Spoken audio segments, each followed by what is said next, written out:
পল্টন থানার হত্যা মামলায় গ্রেফতার সাবেক প্রতিমন্ত্রী জুনাইদ আহমেদ পলক, সাবেক ডেপুটি স্পিকার শামসুজ্জামান টুকু ও ঢাকা বিশ্ববিদ্যালয় ছাত্রলীগের নেতা তানভীর হাসান সৈকতকে বুধবার বিকেলে প্রিজন ভ্যানে করে ডিবি কার্যালয় থেকে আনা হয় ঢাকার সিএমএম কোর্টে। এ সময় তাদের সর্বোচ্চ শাস্তির দাবিতে আদালত প্রাঙ্গণে স্লোগান দেয় সাধারণ মানুষ ও আইনজীবীরা। আদালতে তুলে 10 দিনের রিমান্ড চেয়ে শুনানি করেন রাষ্ট্রপক্ষের আইনজীবীরা। বলেন, বৈষম্য বিরোধী ছাত্র আন্দোলনে তাদের নির্দেশেই গুলি চালিয়ে হত্যা করা হয় বহু ছাত্র ও সাধারণ মানুষকে।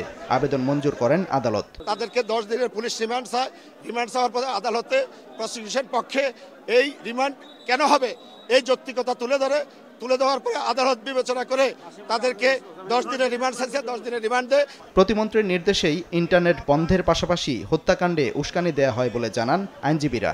সামাজিক যোগাযোগ বন্ধ করে দিয়ে নির্বিচারে ছাত্র জনতাদের উপরে গুলি করে হত্যা করা হয়।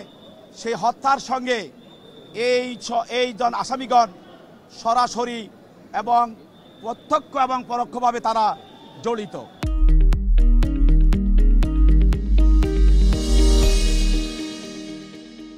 গত 19 জুলাই সন্ধ্যায় পল্টন এলাকায় গোলাগুলির সময় গুলিতে নিহত হন কামাল মিয়া নামে এক রিকশা চালক। এ ঘটনায় পরদিন পল্টন থানায় হত্যা মামলা করে তার স্ত্রী ফাতেমা খাতুন।